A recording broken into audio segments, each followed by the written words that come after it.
You are going to listen to a telephone conversation between two people, Hannah and her father. As you can see, there are 4 alternative answers, A, B, C, and D, for each question 1 to 5. You have to decide which alternative is the most suitable answer and circle the appropriate letter. First, you have some time to look at questions 1 to 5.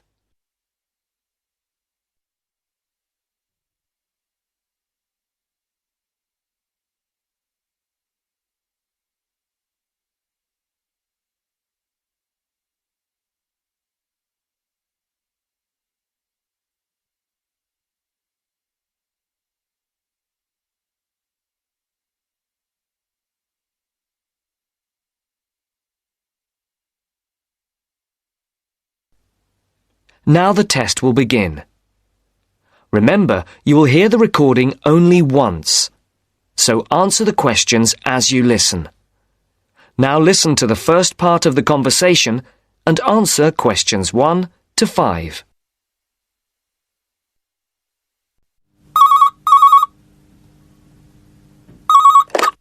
Hello, 992846. Dad, is that you? Hannah? Dad, I'm phoning... The line isn't very clear. Yes, I know. I'm on a mobile and the signal isn't very good. I'll see if I can move. Is that any better? Yes, that's much better.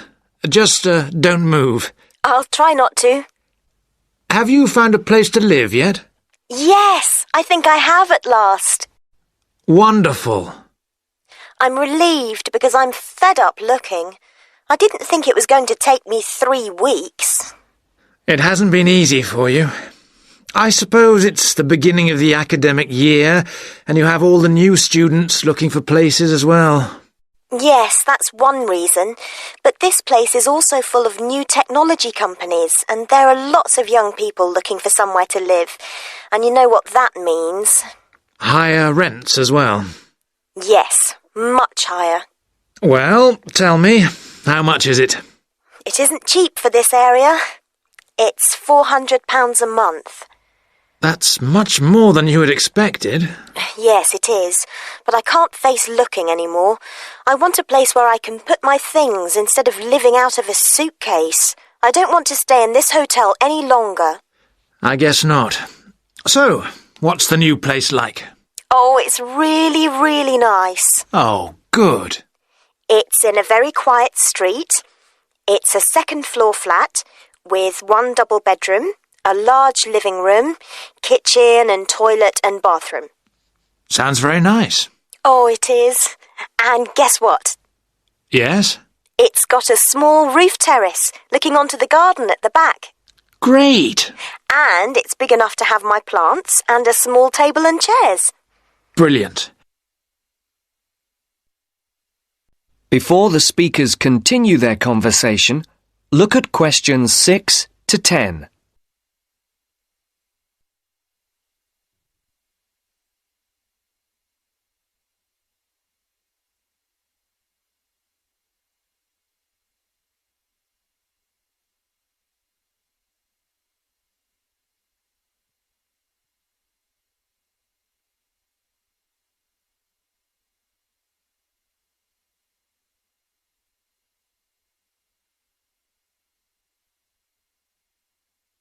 As you listen to the second part of the conversation, complete the numbered spaces 6 to 10. For questions 8 to 10, write no more than 3 words for each answer. Now, what's the address? It's 22B White Hart Road. 22E. No, 22B. B for banana. Right. And it's White Hart Road? Yes? And the postcode? Oh, I don't think I've got it. OK. No, here it is. It's EX15 9RJ. This line is bad. Is that EX50? No, it's EX15. Okay. I don't think I know the road. It's a side road, but you do know the area because it's off Garrett Lane. Oh, right. Which end? The other end from the stadium? So, it won't be too noisy then? You can still hear it from here when there's a match on. When are we going to see you? Well, I was going to come down on Friday evening after work, and then we could bring my things by van on Saturday afternoon. I want to move all of my stuff out, to give you and Mum more space. We'll need to hire a van then. It's okay. I'll pay for it. No, don't worry. It'll be a gift from your mum and me. Oh, Dad, it's okay. No, I won't hear of it. We'll pay. All right. Thanks, Dad. And if you're taking everything, we might need to hire a container lorry. Oh, Dad! I'm only joking. I know. I'll hire the van for the Saturday then. I can pick it up first thing in the morning. Right. And then return it in the evening. Are you sure you don't want to stay overnight? No, I'd best get back the same day. You know what your mum's like. She'll only worry. If I remember rightly, it's about 3 hours by road? Yes, roughly. Well, if we leave by lunchtime, we'll be there mid-afternoon. Okay. Then a couple of hours to unpack. Then? We could go to a nice restaurant round the corner. Definitely. My treat. You're on. But I'll have to be away by about 7:30-ish. Okay. Right then. Mum wants to have a word. I'll see you Friday. Bye, Dad. I'll hand you over to her. Bye. That's the end of section 1. You now have half a minute to check your answers.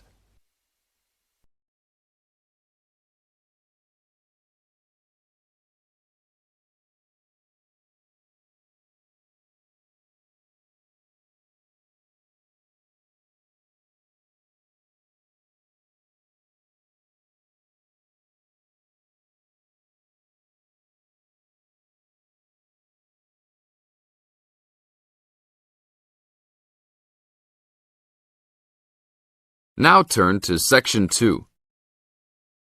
Section 2. You are going to hear a guide named Matt who is introducing their trip in Wildlife Haven. Now you have some time to look at questions 11 to 15.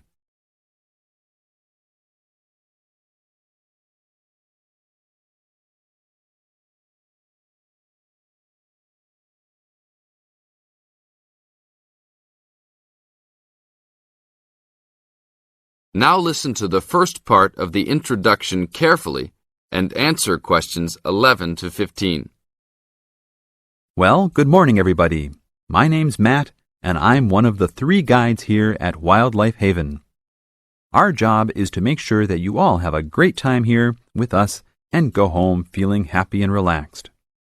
As you can see, we're away from the city in a remote area between a national park and the sea. To encourage you to relax, there are no radios or TVs, and the only phones and newspapers are in the office. So, if peace and quiet is what you've come for, this is the place to be. From your cabin on the hill, you'll find you have the national park behind you, and you can look out from the sea from your front balcony. Your luggage will be unloaded from the bus and taken to your rooms in a few minutes. Once you have picked up your key at reception, please locate your room and check that all your luggage has arrived. The daily program here at Wildlife Haven is flexible and only as demanding as you want it to be.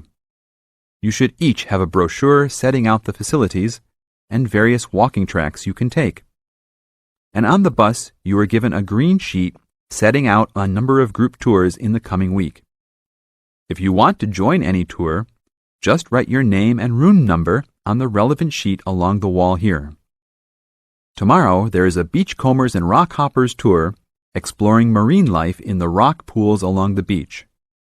Or, if you'd prefer to go inland, there's a guided forest walk that takes you off the walking tracks. If you want to catch some lunch, you could join the beach fishing expedition.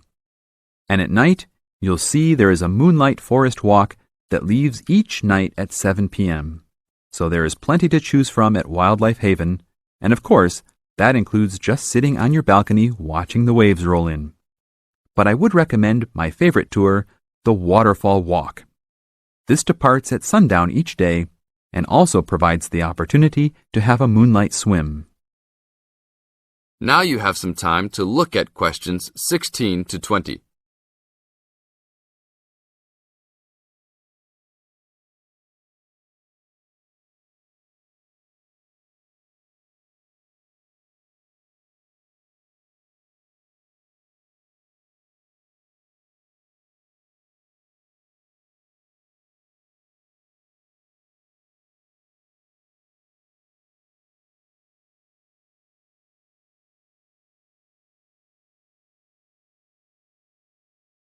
In the second part of the introduction, you are going to get some advice from Matt.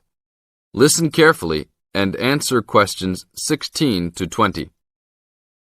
You've chosen to visit us in January, which is one of our hotter months. And although you may be tempted to wear a minimum of clothing, you should always take precautions against injury, particularly in the national park. This includes sensible footwear. You'd be surprised how many of our guests ignore this advice and end up being sorry. And socks are a good idea too. And even though you might be under trees a lot of the time, it's a good idea to wear a hat in this hot climate. There's no need to be too concerned about walking in the national park, provided you use common sense. It's true that there are poisonous spiders in the park, but they are really more frightened of you than you are likely to be of them. I should also warn you against eating any wild berries. Some are edible, but you should avoid them all. We'll provide all the food you can eat. Well, that's about all for now. Dinner is from 6 to 8 p.m. in this building. This is the end of Section 2. You now have half a minute to check your answers.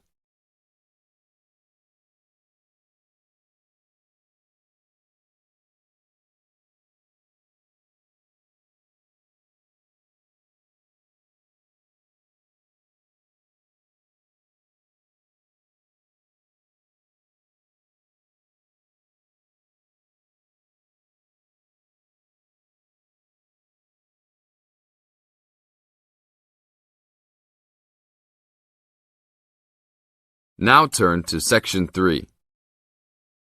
Section 3. You are going to hear a conversation between Bill and the counselor. You now have some time to look at questions 21 to 25.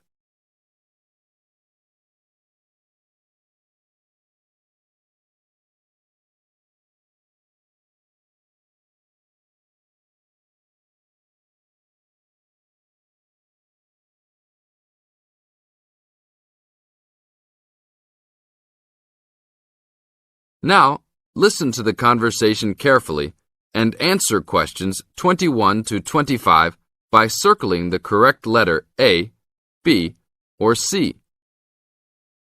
Hello, Bill. What can I help you with? Well, I was talking with a friend of mine who's doing a medical course, and he said that before I start taking sleeping pills, I should see you. I see. Well, I can't prescribe any medicine, Bill, and I prefer not to encourage anybody to take sleeping pills. What I can do is to help you look at why you're not sleeping. Okay, but I think it's because I don't know how to handle all the work. I found that new students find college very different to school. The biggest difference seems to be that you have to get used to working more independently at college. And this can be difficult to pick up straight away. You can feel that you're not quite in control of it all. That's right. I mean, with only a few lectures and tutorials each week, it looks like an easy workload, but then you suddenly realize that there are assignments, tests, and exams. I know I'm not the only one. I really prefer to work quietly in the library where the resources are, but its hours just don't suit my work and sleep habits. Yes.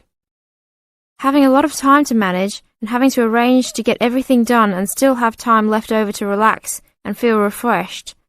usually needs careful planning. Yeah, that's right. I know. But it's hard to get started. My medical mate said you can help with getting organised, and I sure need it. Okay then. I need to get a few details about your timetable and any other commitments. You can put them all down on this form if you like. Now you have some time to look at questions 26 to 30.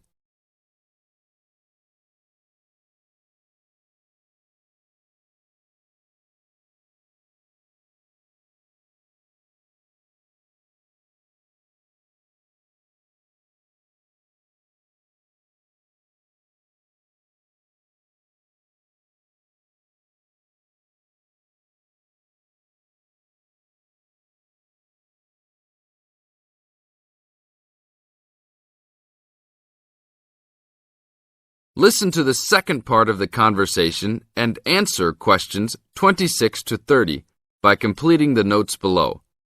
Write no more than 3 words for each answer. Now, Bill, what's your main concern? Well, what really gets me down at present is that the exams are coming up and I don't feel confident. I know you've spent a lot of time preparing, so let's look at the actual exam itself. No matter how much preparation you do, it doesn't really count if you don't plan how you will time yourself to ensure you get to answer all the questions. Usually there will be some guide on the exam paper that will tell you the relative importance of each question, its contribution to your total mark. I see. So if I feel organised at the start, I can be more confident. Exactly. So once you've worked out an overall plan, and this can be done quickly, you need to make sure you know what each question is asking you to do. As a marker, I know what answers I expect to a question. Then you need to address the question, not just write down what you know and hope the marker will appreciate the hard study you've done. Yes, that's important. I can see that markers are looking at the questions, not trying to guess what we know. Yes. And the third point to keep in mind is that even if you know the topic well, you should leave time to go back and check your work for content. There may be an important point you have missed, or not explained as much as you wanted to. And at the same time, you can look for errors, including any obvious ones in grammar. Okay, thanks. It's really simple in many ways, isn't it? This is the end of Section 3. You now have half a minute to check your answers.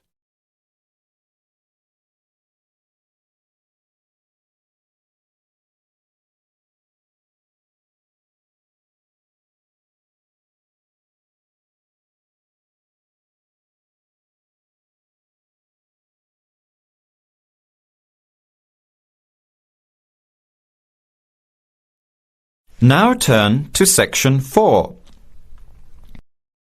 Section 4. You will hear a talk given by Kate Tomerlin on the history of technology. First, you have some time to look at questions 31 to 33.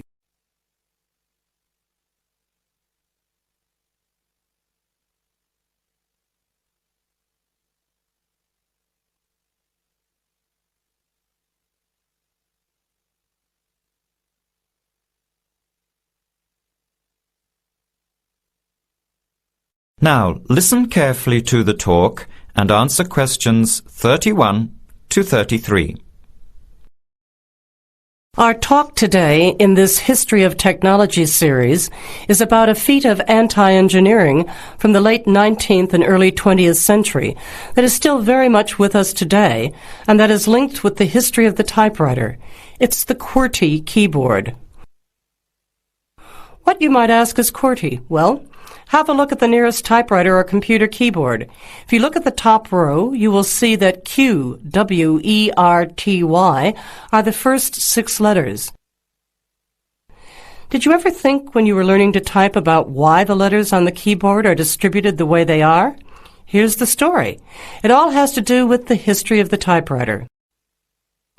Typewriters existed since the early 1700s, but the first commercially practical system came into being in 1873. The typewriter is one of America's greatest unsung inventions. While the telephone, automobile, and airplane sped up communications and transportation, the typewriter did the same thing for the written word. But few people paid much attention, possibly because they were too busy reading what the typewriter had written about all the other inventions. The first typewriters had the keys laid out in alphabetical order, but this system had problems. Some keys that tended to be typed together were physically close. This made the type bars hit each other and get stuck. Typewriters in 1873 jammed or got stuck if the keys next to each other were hit in quick succession. To solve this problem, in 1878, the QWERTY keyboard was developed, spacing frequent letters away from each other and therefore reducing the number of jams. It was not specifically designed to slow down typists, as is generally believed, but the keyboard did create a built-in inefficiency for typists. The most common keys are scattered all over the keyboard rows, many on the left side. Right-handed people have to use their left hand, which is the weaker hand. Typewriter technology improved, doing away with the original rationale for the QWERTY distribution, but the keyboard remained. In spite of its inefficiency, it is the keyboard we all use today. Now you have some time to look at questions 34 to 40.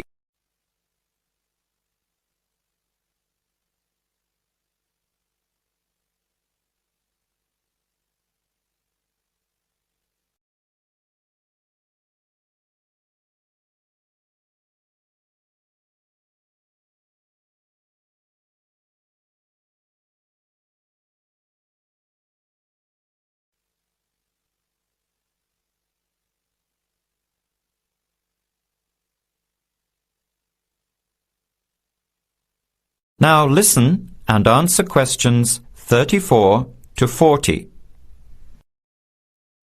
Already back in 1932, there was a solution to the problem. Efficiency expert August Dvorak came up with a new keyboard layout. His home row consisted of A, O, E, U, I, D, H, T, N, S, which includes all of the vowels as well as the most commonly used letters. On this keyboard, over 3,000 words can be typed using only the home row. In fact, 70% of all the work can be done on the home row, 22% on the row above, and 8% on the row below. The QWERTY keyboard allows only about 50 words to be typed without reaching for other rows. In addition, on Dvorak's keyboard, the right hand handles 56% of the workload and the left handles 44%, just about the opposite of the division of the QWERTY keyboard. This is an advantage for most right-handers. The Dvorak keyboard increased accuracy in typing by almost 50% and speed by 15 to 20%. How much labor did this Dvorak layout save? In one study, a group of typists was evaluated in the use of both keyboards. Those using the Dvorak keyboard moved their fingers just about 1 mile on an average day, while those who used the QWERTY keyboard moved their fingers an average of 12 to 20 miles. The superiority of the Dvorak keyboard was clearly established. However, it has never been adopted as the keyboard of choice. Why? First of all, bad luck and bad timing on the part of the Dvorak team. First, there was the Depression. Not a good time for introducing change. But the main factor that worked against the Dvorak system was habit. People were used to the QWERTY keyboard. Computers today could easily switch the arrangement of letters to the Dvorak layout, but it seemed that because of habit, the QWERTY layout remains dominant. People felt comfortable with the keyboard they learned on, so it was the established patterns of hundreds of millions of typists, manufacturers, typing teachers, and typewriter salespeople that have crushed all moves toward keyboard efficiency for over 70 years. It looks like QWERTY Keyboard may be with us for a long time yet. That is the end of section 4. You now have half...